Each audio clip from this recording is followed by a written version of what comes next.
सो privatisation का मतलब क्या हो गया? The transfer of ownership, management and control of public sector enterprise, है ना। अब ये दो तरह से होगा, जैसा मैं आप लोगों को बताता हूँ। एक तो हो गया ट्रांसफर ऑफ ओनरशिप, और दूसरा हो गया जिसके अंदर हम बात कर रहे हैं प्राइवेटाइजेशन ऑफ पीएसयू। अब उसको समझना है ना, थोड़ा सा ध्यान से समझना है ना, थोड़ा सा स्पेस आई वांटेड। अब देखो, ट्रांसफर ऑफ ओनरशिप का मतलब क्या है? कोई भी एक पब्लिक सेक्टर की एंटिटी है ना, यानी पब्लिक सेक्टर की कोई भी एक कंपनी,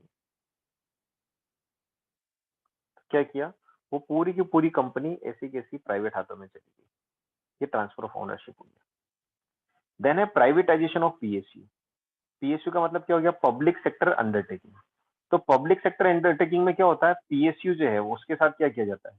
पीएसयू के शेयर्स दे दिए जाते हैं, ठीक है। पीएसयू के शेयर्स दे दिए गए, है ना। तो ये इसमें हो जाएगा सेलिंग ऑफ पार्ट, है ना। पूरा का पूरा नहीं बेचा जा रहा है, लेकिन उसका पार्ट बेचा दिया जाएगा। या फिर कहीं कहीं जो है वो धीरे धीरे करके पूरा का पूरा पीएसयू भी जो है वो प्राइवेटाइज हो सकता है ना। बट फिर भी इसमें ज्यादातर हम देखते हैं कि सेलिंग ऑफ पार्ट उसके अंदर जो है वो होता है। तो इस तरह से प्राइवेटाइजेशन करते हैं। जैसे अभी हम बात कर रहे हैं रेलवे का प्राइवेटाइजेशन हो रहा है। तो when we are talking about railway का प्राइवेटाइजेशन, तो it is what? PSU, privatisation of PSU ये चीज हो रही है, ठीक है। तो ये प्राइवेटाइजेशन कॉन्सेप्ट जो है वो इस तरह से काम करता है। वो ज्यादा कुछ उसमें है नहीं डिटेलिंग के अंदर। अगला जो पार्ट है हमारे पास वो है ग्लोबलाइजेशन। तो ग्लोबलाइजेशन का क्या मतलब होता है, ये समझ लेते हैं। कि आप देखिए ना, ये चीज समझिए,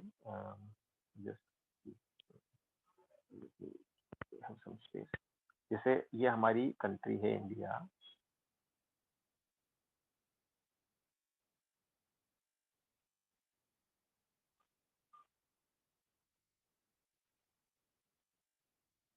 ठीक है। मैप थोड़ा ठीक ठीक ऐसा बनेगा, आपको थोड़ा थोड़ा समझ में आ सकता है, ज्यादा की गारंटी नहीं लेता ना सब, है ना। This is our country India. अब इंडिया का क्या है? ट्रेड है। ट्रेड किससे है इंडिया का? इंडिया का ट्रेड है बाहर से, रेस्ट ऑफ द वर्ल्ड से। ROW, rest of the world. India और रेस्ट ऑफ द वर्ल्ड के बीच में ट्रेड हो रहा है। मान लो अगर ये बाउंड्री, अगर इंडिया, जैसे इंडिया जो यहाँ पे कर रहा है बस वो इंडिया अपने अंदर ही रखे, है ना। तो इंडिया क्या बन जाएगा? Here it is India, India is closed economy.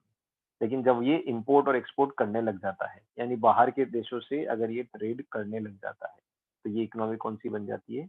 Open economy. तो ग्लोबलाइजेशन का मतलब क्या हो गया? हम लोगों ने हमारे दरवाजे खोल दिए बाकी सबके लिए कि you can come and invest here in, और साथ में हमने हमारे जो बिजनेसमैन है या हमारे जो इंडस्ट्रियलिस्ट हैं उनके लिए भी दरवाजे खोल दिए कि you can go out, do the business, come back, है ना। So now it's open. और ये इसको ओपन करने के लिए हम लोगों ने क्या किया? बहुत सारे बैरियर्स थे जो हम लोगों ने पहले लगा रखे थे, उन बैरियर्स को हम लोगों ने धीरे धीरे करके जो है वो रिमूव करना शुरू कर दिया, ठीक है। We have become the member of WTO। और जब आप WTO के मेंबर होते हैं, तो WTO की जो मेंबर कंट्रीज हैं उनमें से अगर कोई भी कंट्री आपके यहाँ ट्रेड करती है ना, या उनका बिजनेस जनरेट होता है, तो then you are suppose to allow. Similarly WTO की जो भी मेंबर कंट्रीज है वहां पर आप भी जो है वो इंडिया के जो लोग हैं वो भी इंपोर्ट एक्सपोर्ट कर सकते हैं ना। तो जैसे बहुत बार हम लोग ऐसा करके बात करते हैं ना, when we talk about Chinese goods, है ना। तो आपके दिमाग में एक सवाल जरूर आता होगा कि वाई, कि हम लोग क्यों ऐसा करते हैं कि सब तरफ जैसे सब बोल रहे हैं लोग कि चाइनीज गुड्स जो है वो बैन करो, चाइनीज गुड्स मत लो, चाइनीज मत खरीदो। अभी दिवाली आ रही है तो बोलेंगे चाइनीज की जो फुलझड़ियाँ आती है, या जो भी के सीरीज वगैरह आती है, लाइटिंग्स वगैरह आती है, तो वो सारी चीजें आप नहीं खरीदे, चाइनीज पटाखे आ रहे हैं। तो आपके दिमाग में आता होगा why they are saying it to people. Government ऐसा क्यों नहीं कर सकती कि चाइना से आने वाली सारी चीजों को वहीं पर वो बैन कर दे, वो आने नहीं दे कंट्री में, तो सारी टेंशन ही खत्म। जब वो हाँ आएगी सर। नहीं तो कोई टेंशन नहीं रहेगी, है ना। तो ये चीज भी तो है, ये चीज की जा सकती है, गेटिंग इट, ये चीज की जा सकती है। तो इसलिए इसलिए क्या करेंगे कि इस पर्टिकुलर चीज के लिए, अब ये क्यों नहीं हो सकता इसको समझना है ना। क्योंकि चाइना भी WTO का मेंबर है, और without giving a proper reason हम लोग चाइनीज गुड्स को government as a government ban नहीं कर सकती। नॉट इवन चाइनीज, हम WTO के किसी भी कंट्री जो हमारी कंट्री में एक्सपोर्ट कर रही है उनको हम बैन नहीं कर सकते, जब तक कि हमारे पास कोई सॉलिड रीजन नहीं हो कि भैया ये पर्टिकुलर कंट्री की कंपनीज तो जहर ही बेच रही है। है ना, या ऐसी चीजें बेच रही जो हमारे लिए बहुत ज्यादा नुकसानदायक है, तो जरूर हम लोग उसको जो है वो बैन करने के लिए बात कर सकते हैं। अदरवाइज हम बैन नहीं कर सकते, वरना डब्ल्यूटीओ की ट्रीटी जो है वो खराब होती है उससे। ठीक है, तो ये इसका एक पर्टिकुलर रीजन है। तो ग्लोबलाइजेशन में तो हम लोगों ने सबके लिए ओपन किया that yes people, every country can import and export, वो अपना काम जो है वो कर सकते हैं। अब देखिए आउटकम क्या रहा ग्लोबलाइजेशन का, है ना, तो लिबरलाइजेशन, प्राइवेटाइजेशन,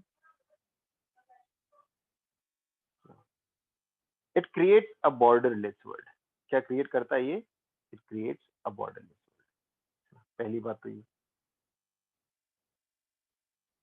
नाउ ग्लोबलाइजेशन के आर्ग्यूमेंट्स, क्या क्या आर्ग्यूमेंट्स है ग्लोबलाइजेशन के फेवर में, देखो समझो।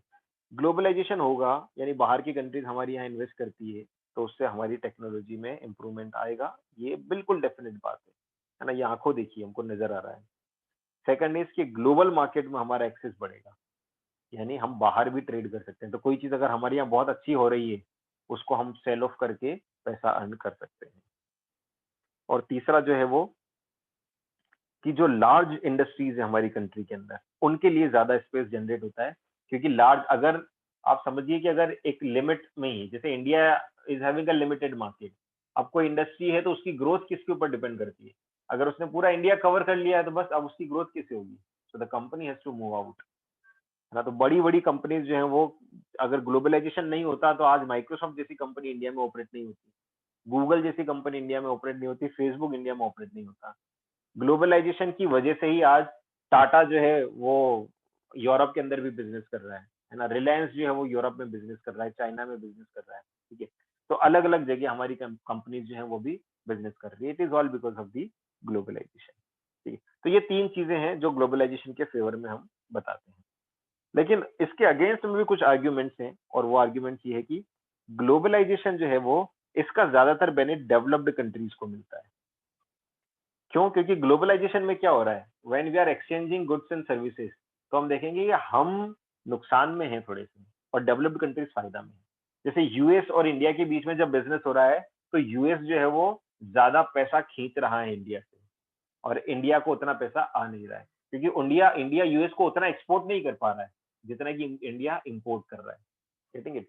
तो इस प्रोसेस में क्या हो रहा है कि जो डेवलप्ड कंट्रीज हैं वो ही ज्यादा एक्सपोर्ट कर पाएंगी, और ट्रेड सरप्लस जो है वो उनके पास में ज्यादा रहेगा। तो आर्ग्यूमेंट ये दिया गया कि डेवलप्ड कंट्रीज के लिए ग्लोबलाइजेशन जो है उनको ज्यादा फायदा मिला, डेवलपिंग या अंडर डेवलप्ड कंट्रीज के लिए ये और ज्यादा नुकसानदायक हुआ, ऐसा भी बोला गया। हाउएवर इंडिया को लेकर दोनों बातें हैं, इंडिया को फायदा भी हुआ, इंडिया को नुकसान भी हुआ। आगे बढ़ते हैं, अगली जो चीज है वो कि ग्लोबलाइजेशन जो है ना, ये हमारी कंट्री में वेलफेयर से कॉम्प्रोमाइज कर जाता है ना। क्योंकि ग्लोबलाइजेशन में तो जब बाहर की एंटिटी आ जाएगी तो इट्स ऑल अबाउट कि भैया कहाँ से, जहाँ से प्रॉफिट मिल रहा है वो वाला काम किया जाएगा, है ना। सो हो सकता है इंडियन कंपनीज को गवर्नमेंट कैन फोर्स कि भैया आप वेलफेयर के अंदर भी पार्टिसिपेट करो, या इंडियन कंपनीज कैन, मतलब government can encourage Indian companies to do that. But foreign companies को आप किस तरह से रिस्ट्रिक्ट करेंगे, है ना। तो वो तो अपने प्योरली प्रॉफिट के लिए आ रही है, तो they will earn profit and they will move out, ये चीज होने वाली सीधा सीधा। तो पुअर कंट्रीज के लिए ग्लोबलाइजेशन को बहुत अच्छा स्टेप नहीं बताया गया। और फिर उसके बाद में है ग्लोबलाइजेशन जो है वो मार्केट ड्रिवन है। मार्केट ड्रिवन है मतलब डिमांड एंड सप्लाई के ऊपर काम करता है, तो ऐसे में इकोनॉमिक डिस्पैरिटी के चांसेस ज्यादा रहते हैं।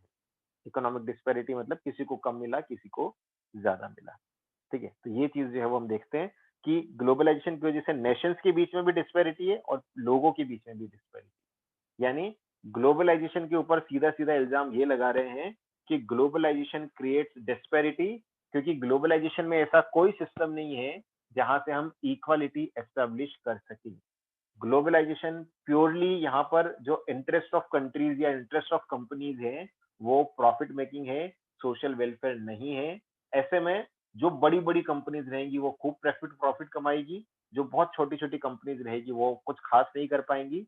जो बड़ी बड़ी डेवलप्ड कंट्रीज होंगी वो खूब प्रॉफिट कमाएगी, लेकिन जो पुअर कंट्रीज होंगी वो केवल कंज्यूमर बनकर रह जाएंगी। ये ग्लोबलाइजेशन के अगेंस्ट एक बड़ा आर्गुमेंट है। ठीक है, ये बात हुई। अब एक टर्म और हमारे पास में ग्लोबलाइजेशन की जब हम बात करते हैं तो वो आती है आउटसोर्सिंग।